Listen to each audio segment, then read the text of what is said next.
तो कैसे हो आप लोग। आशा करते हो कि आप लोग ठीक होंगे। जैसा कि आप सभी को पता है कि बिहार में बीपीएससी के माध्यम से टीआरई 4 का एग्ज़ाम होने वाला है। ऐसे में डेट अनाउंस हो चुका हुआ है, रिजल्ट का भी डेट अनाउंस हो गया है। तो आप सभी की जिम्मेदारी बनती है कि आप अपनी तैयारी में जुट जाए और बहुत ही मेहनत के साथ अपनी तैयारी को आगे बढ़ाएं ताकि आप अपना एक सरकारी जॉब पक्का कर सको। बात करें हम कि किस पब्लिकेशन से जीके जीएस पढ़े, तो सबसे बड़ी बात है किसी भी एग्ज़ाम में पीवाईक्यू उसका आधार होता है और सबसे अच्छी किताब है स्पार्क पब्लिकेशन की वन लाइनर की किताब।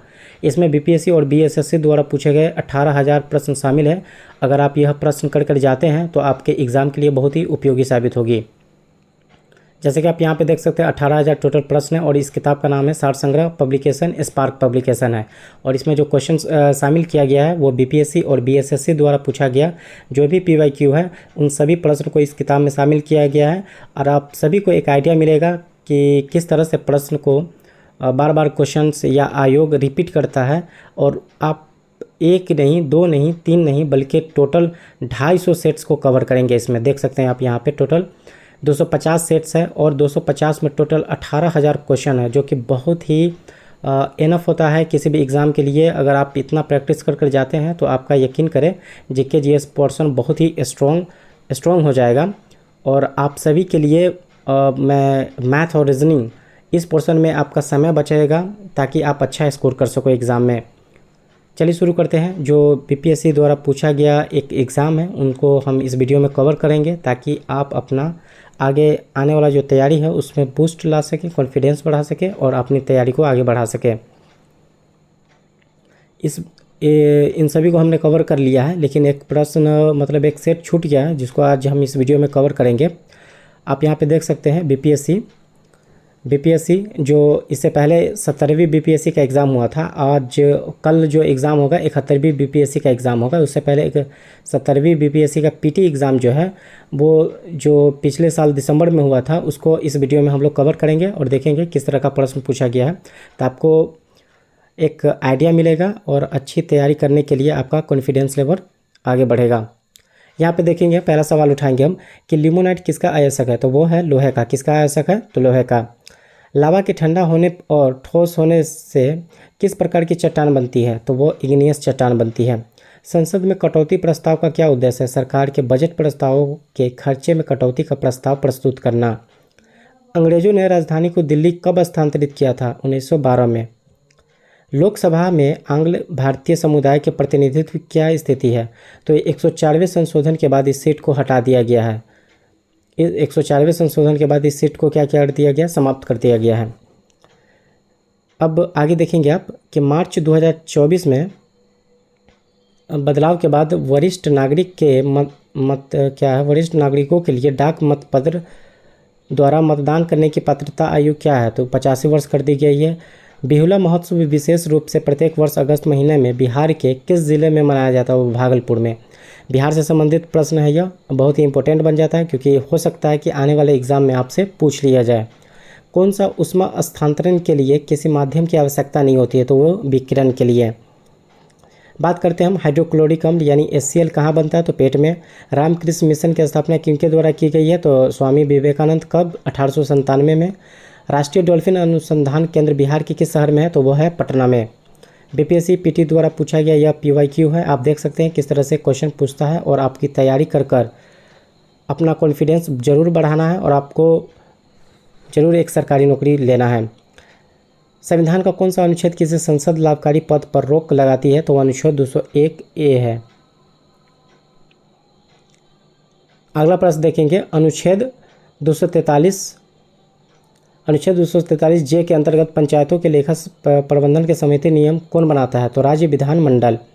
जून 2024 के चंद्रमा के अंधेरे के हिस्से से मिट्टी लाने वाला पहला देश कौन बना, तो वो चीन बना था। हालांकि यह करंट अफेयर्स का क्वेश्चन है और हम करंट अफेयर्स इस पीडी पब्लिकेशन के सारे क्वेश्चन को कवर करेंगे और आप वहाँ से भी करंट अफेयर्स की क्लास देख सकते हैं ताकि आपका करंट अफेयर्स भी साथ में कवर होता जाए। जीके जीएस पोर्शन के लिए आपके लिए सार संग्रह एनफ है और इस 18,000 प्रश्न को अगर आप देख कर जाते हैं तो यकीन करें आपका जो सामान्य अध्ययन का पोर्शन है वो बहुत ही मजबूत हो जाएगा। कौन राष्ट्रपति बनने से पूर्व लोकसभा अध्यक्ष पद पर थे, तो नीलम संजीव रेड्डी। करो या मरो का नारा किसने और कब दिया था? तो इससे पहले वाले सेट में हमने देखे हैं कि यह प्रश्न पूछा गया था, तो उसका आंसर गांधी जी। और किस नारा में दिए थे, कब दिए थे? तो भारत छोड़ो आंदोलन के दौरान। New lamps for the old किसने लिखा है? तो अरविंदो घोष ने। लगभग 200 वर्षों तक तटस्थ रहने के बाद कौन सा देश आधिकारिक तौर पर नाटो में शामिल हो गया है? तो वो है स्वीडन। अगला प्रश्न देखेंगे कि किस मीटर का उपयोग वाहन द्वारा तय की गई दूरी को मापने के लिए किया जाता है? तो उसका नाम है ओडोमीटर। मुस्लिम लीग ने प्रत्यक्ष कार्यवाही दिवस कब मनाया था? 16 अगस्त 1946 को। इस दिन मुस्लिम लीग ने प्रत्यक्ष कार्यवाही दिवस मनाया था। वही हम बात करेंगे मोबाइल फ़ोन के निर्माण में भारत की स्थिति क्या है? तो दूसरा नंबर पे है भारत। 42वें संविधान संशोधन द्वारा कौन सा शब्द शामिल किया गया था? धर्मनिरपेक्ष और समाजवादी। परमाणु की संरचना के लिए एक मॉडल प्रस्तावित करने वाले पहले व्यक्ति कौन थे? तो वो जे थॉमसन थे। मंत्रिपरिषद की संख्या को किस संवैधानिक संशोधन द्वारा लोकसभा सदस्यों की संख्या 15% तक तय किया गया है? तो वो है 91 संशोधन। अगला प्रश्न देखेंगे हम कि फराजी आंदोलन के संस्थापक कौन थे? तो वो हाजी शरीयतुल्लाह। किसानों द्वारा विपत्तियों का सामना करने को उजागर करने के लिए शाहजालाल सरस्वती ने किस समाचार पत्र का प्रकाशित किया है? तो उनका नाम था लोक संग्रह। यह सभी क्वेश्चन बहुत ही इंपॉर्टेंट बनता है आपका टीआरई 4 को लेकर। तो ऐसे में आप सभी लोग टीआरई 4 के लिए जो भी सामान्य अध्ययन का तैयारी कर रहे हैं, आप बेसिकली जो थियोरी होता है वो बुक से ही पढ़े, लेकिन आपको क्वेश्चन प्रैक्टिस पीवाईक्यू के माध्यम से करना है। तो पीवाईक्यू के लिए बहुत ही अच्छा प्लेटफॉर्म है आप सबके लिए। आप यहाँ पे 18,000 प्रश्न देख लेंगे और 18,000 प्रश्न आपको एग्ज़ाम में ज़रूर सफलता हासिल करवाने में बहुत कारगर साबित होगी। अगला प्रश्न देखेंगे हम, कितने समय में राज्यपाल किसी साधारण बिल को संबंधित राज्य विधानमंडल के पुनर्विचार हेतु लौटा सकता है? तो इसका कोई समय सीमा तय नहीं है। किस शासक ने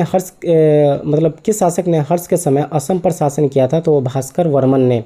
भारतीय मुद्रा पर 1913 ईस्वी में नियुक्त रॉयल कमीशन का अध्यक्ष कौन था? Sir Austin Chamberlain. पेरिस शहर किस नदी के किनारे स्थित है? तो सीने नदी के किनारे स्थित है। भारतीय राष्ट्रीय कांग्रेस के 1912 ईस्वी का पटना अधिवेशन के अध्यक्ष जो थे वो थे RN मधुलकर। वही हम कोरंडम और कैरोलाइट किस धातु का महत्वपूर्ण आयस्क है? तो वह है एल्युमिनियम का। तो आयस्क से संबंधित एक न एक प्रश्न रहता है, तो आप इसे जरूर देख कर, अगर आप भूगोल पढ़ रहे होंगे तो वहाँ पे आयस्क वाला जो पोर्शन होगा उसे आप अच्छे से देख लेंगे। हालांकि आपको पीवाईक्यू वाला जितना भी पोर्शन है आपको लगता है कि नया क्वेश्चन है, तो आप इसे कॉपी पे नोट कर लें, ताकि आपको आने वाला जो सेट्स है उसमें आपको आप याद करके रखे रहेंगे, ताकि आपको नया बिल्कुल भी ना लगे। गैसों के द्रवीकरण के लिए उपयुक्त स्थिति का प्रतिनिधित्व कौन करता है? तो कम तापमान उच्च दाब। यह टीआरई 1 का भी क्वेश्चन है, क्योंकि यह टीआरई 1 में पूछा गया था क्वेश्चन।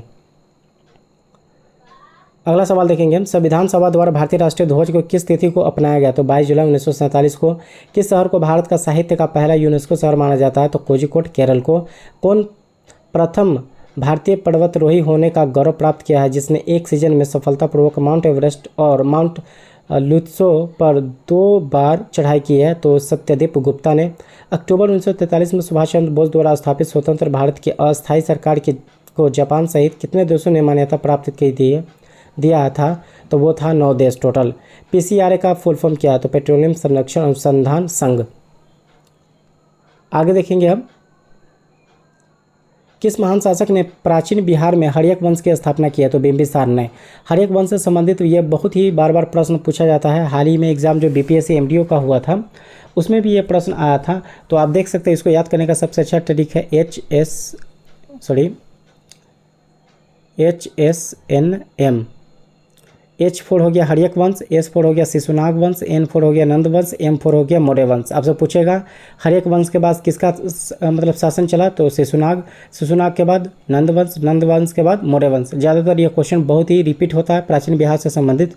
ये ट्रिक है, आप इसे याद करेंगे। HSNM हसनम, HSNM इसके माध्यम से आपसे पूछा जाएगा जो भी प्रश्न, आप उसे आसानी से बता सकते हैं। अब देखेंगे अगला सवाल हम देखते हैं, रॉयल शीर्षक अधिनियम के अंतर्गत रानी विक्टोरिया भारत की महारानी कब बनी? तो 1877 में।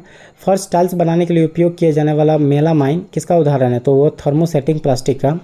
बिहार में भारतीय राष्ट्रीय कांग्रेस के 100 वर्ष किसके द्वारा संपादित है? तो PN ओझा। बहुत ही इंपॉर्टेंट प्रश्न है, आप इसे अच्छे से याद करके जाएंगे, क्योंकि आपका टीआरई 4 में हो सकता है यह प्रश्न पूछ लिया जाए।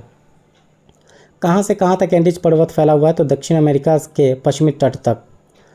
पंचनामा का फारसी में अनुवाद किसके द्वारा किया गया था? तो मोहम्मद अली बिन अबू बकर कुफ़ी। काफ़ी लंबा नाम है, इसे आप याद कर लेंगे। अगला सवाल हम देखेंगे, कौन सी विकिरण शरीर के दर्द को राहत देती है? तो वो उसका नाम है इंफ्रारेड विकिरण। शिशुनाग वंश के बाद मगध बिहार के किस वंश के ने शासन किया था? तो आप यहाँ पे देखें HSNM, तो शिशुनाग एस है, तो उसके बाद कौन आया था? नंद वंश। तो हमारा आंसर क्या होगा? नंद वंश, यहाँ पे दिया हुआ है। जीवन की संरचनात्मक एवं क्रियात्मक इकाई क्या है? तो वह है कोशिका। चीन, मंगोलिया एवं जापान में मानव प्रजाति से कौन सा निवासरत है? तो वह है मंगोलियाड। भारत, चीन और इंग्लैंड के बीच त्रिकोणीय व्यापार का मुख्य आर्थिक आधार क्या था? अफीम था। क्या था? अफीम था। आप सभी के लिए यह बहुत ही इंपॉर्टेंट क्लास बनता है, ताकि आप जितना ज़्यादा क्वेश्चन प्रैक्टिस करेंगे उतना ही आपका कॉन्फिडेंस लेवल बढ़ेगा और आप एग्ज़ाम के लिए उतना ही तैयार होंगे। यह BPSC PT द्वारा पूछा गया पिछले साल का प्रश्न है, आप सभी के लिए यहाँ पे हम रख रहे हैं ताकि आप इसे अच्छे से याद करके TRE 4 का और PT का जो एग्ज़ाम कल होने वाला है उनसे संबंधित जो भी प्रश्न तैयारी करके आप जाएंगे। मुंगेर पहाड़ी के क्षेत्र भौतिक प्रदेशों में किसका एक भाग है? दक्षिण पहाड़ी का एक भाग है, दक्षिण का एक पहाड़ी भाग है। मलिक काफूर को 1000 दिनारी के नाम से भी जाना जाता है, इसे किसने खरीदा था? नुसरत खान ने। और ये किसके ज़माने का था? हम अलाउद्दीन खिलजी के समय। बिहार राज्य ने पहली बार ग्रीन बजट कब पेश किया था? वित्तीय वर्ष 2020 और 21 में। उर्वरक के किस घटक का उपयोग शीघ्र विकास को प्रोत्साहित करती है? तो वो फास्फोरस है। बिहार राज्य जल विद्युत शक्ति निगम 1982 में इसको मैंने कवर किया था, हालांकि जो नोट्स मैंने लिखा था उसमें यह वहाँ पे है गिवन लिखा हुआ है कि बिहार जल विद्युत शक्ति निगम की स्थापना कब हुई थी? 1982 में। किसके लिए प्रकाश संश्लेषण में क्लोरोफिल का उपयोग किया जाता है? तो प्रकाश को अवशोषित करने के लिए। अगला प्रश्न देखेंगे हम, आत्मकथा आई हैव द स्ट्रीट्स ए कुट्टी क्रिकेट स्टोरी, ये किनका है? तो R अश्विन और RM मुंगा। गंगा और गंडक नदियों के संगम पर आयोजित 1 महीने तक चलने वाले पशु मेले को क्या कहा जाता है? वो सोनपुर मेला कहा जाता है। चेर राजवंश की राजधानी कहाँ थी? तो वो करूर थी। किसकी कक्षा अत्यधिक लंबी अंडाकार होती है? तो कोमेट की। आहार नाल का कौन सा भाग यकृत से पित्त प्राप्त होता है? तो वो छोटी आंत हो गई। ब्रिटिश शासन के दौरान नया प्रांत बिहार कब अस्तित्व में आया था? अप्रैल 1912 में। एक दिन में घड़ी की सुइयाँ कितनी बार मेल खाती है? तो 22 बार। ये आपका रीजनिंग का भी क्वेश्चन है, रीजनिंग में भी इस तरह के वन लाइनर क्वेश्चन पूछे जाते हैं। आप सभी के लिए TRE 4 के जो कैंडिडेट हैं उन सभी के लिए बहुत ही VVI ये प्रश्न है, बहुत ही इम्पोर्टेंट प्रश्न है। आप सभी लोग इस चैनल को ज़रूर सब्सक्राइब कर लेंगे ताकि आपको 18,000 क्वेश्चन का जो सीरीज़ है वो आप मिस ना करें, आप आसानी से उसे देखें, याद करें और अपना एक सरकारी नौकरी पक्का कर सकें। एक और फुल फॉर्म यहाँ पे पूछा गया है, इसको हम कवर करते हैं कि CGTMSE का पूरा नाम क्या है? तो यहाँ पे credit guarantee fund trust for micro and small enterprises. Sikh तीर्थ स्थल तख्त श्री हरिमंदिर जी पटना साहिब, जिसे दूसरा सबसे पवित्र तख्त माना जाता है, बिहार में कहाँ स्थित है? तो पटना साहिब में। संविधान की 10वीं अनुसूची से संबद्ध विषय को छोड़कर अन्य किसी आधार पर राज्य विधानसभा से अयोग्यता का निर्णय कौन करता है? तो राज्य विधानसभा से संबंधित है तो इनका करेंगे राज्यपाल। ब्राज़ील के मिनास गेरेस प्रांत में कौन सी खनिज मिलता है? तो लो अयस्क। संविधान के किस संशोधन द्वारा लोकसभा में एंग्लो इंडियन, हालांकि यह प्रश्न रिपीट हुआ है, 104वां संशोधन हुआ था, 104। वैल्यू सोलर सिंथराग का मान क्या है? तो 1.4 किलोवाट प्रति मीटर स्क्वायर। सूक्ष्म जीवों द्वारा कार्बनिक पदार्थों को तोड़ने की प्रक्रिया क्या कहलाती है? तो अपघटन कहलाती है। और यह लास्ट कुछ बचा हुआ है जो 70वीं PT एग्ज़ाम हुआ था उसमें जो प्रश्न है उसको हम कवर कर रहे हैं और आप सभी के लिए बहुत ही फ्रूटफुल यह वीडियो है, आप ज़रूर इसे देखें और अपनी तैयारी को बहुत ही मजबूती के साथ आगे बढ़ाएं। बिहार में प्रकाशित प्रथम हिंदी दैनिक समाचार पत्र कौन सा था? सर्व हितैषी। यह TRE 1 का क्वेश्चन है, आप देख सकते हैं यह 2024 में हुआ जबकि TRE 1 2023 में हुआ। तो क्वेश्चन रिपीट होता है, ऐसी बात नहीं कि क्वेश्चन रिपीट नहीं होता है। जितना ज़्यादा आप क्वेश्चन का एनालिसिस करेंगे, PYQ को सेट लगाएंगे, उतना ही आपका कॉन्फिडेंस और तैयारी मजबूत होता चला जाएगा। जो जिला सुरंग किन दो स्थानों को मतलब किन स्थानों को जोड़ता है? तो श्रीनगर एवं लेह को। कौन टेस्ला के समतुल्य है? तो न्यूटन प्रति एम्पियर मीटर। मराठा शासकों की अष्टप्रधान प्रणाली में विदेश मंत्री को सामंत कहा जाता है। यानी कि यहाँ पे 2 क्वेश्चन उभर रहा है कि मराठा शासकों में अष्टप्रधान जो प्रणाली था, सबसे पहले तो ये देखिए अष्टप्रधान किससे संबंधित है? तो मराठा साम्राज्य से। उसमें विदेश मंत्री को क्या कहा जाता था? सामंत कहा जाता था। और पत्राचार को क्या कहा जाता था? सचिव। किस जीवाणु बीमारी को प्लीहा ज्वर कहा जाता है? एंथ्रैक्स को। अंग्रेजी नीतियों को आलोचक रीति गरीब हिंदुस्तान जिसे बिहार में 1930 में अंग्रेजों ने प्रतिबंधित किया के लेखक कौन है? मोहम्मद वली हसन। कृत्रिम रूप से तैयार किया गया मानव निर्मित पहला तत्व कौन सा है? तो वो है टेक्नीशियम। रक्त के तरल भाग को क्या कहा जाता है? तो उसे प्लाज्मा कहा जाता है। तो दोस्तों यह था बीपीएससी पीटी जो कि 17वीं पीटी का एग्ज़ाम था दिसंबर 2024 में पूछा गया। सारे क्वेश्चन को हमने कवर किया है। आप सभी अपनी अपनी तैयारी को इतना अच्छा करें, इतना मजबूत करें कि आप अपनी सरकारी नौकरी को ज़रूर पक्का कर सकें। आप सभी ने देखा होगा जो 17वीं पीटी में पूछा गया प्रश्न है, उन सभी प्रश्न को हमने कवर किया है और कम समय में बहुत ही ज़्यादा क्वालिटी वाला कंटेंट हम लोग कवर कर रहे हैं।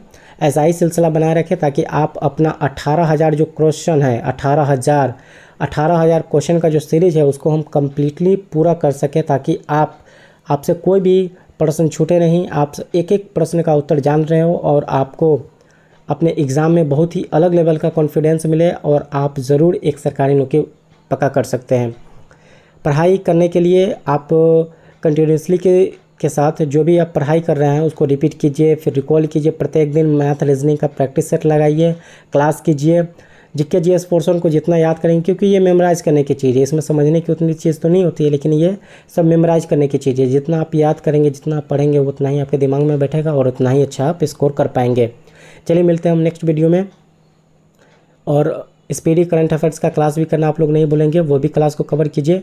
और मिलते हैं नेक्स्ट वीडियो में नेक्स्ट नए सेट के साथ, नए परीक्षाओं के साथ, ताकि नया क्वेश्चन आपको देखने को मिले और आप ज़रूर उसमें अच्छा स्कोर कर पाएंगे। एक समय आएगा जिसमें आप बिल्कुल निपुण हो जाएंगे और एक एक प्रश्न का आप उत्तर जान रहे होंगे। मिलते हैं हम नेक्स्ट वीडियो में। बहुत बहुत शुक्रिया आप सभी का।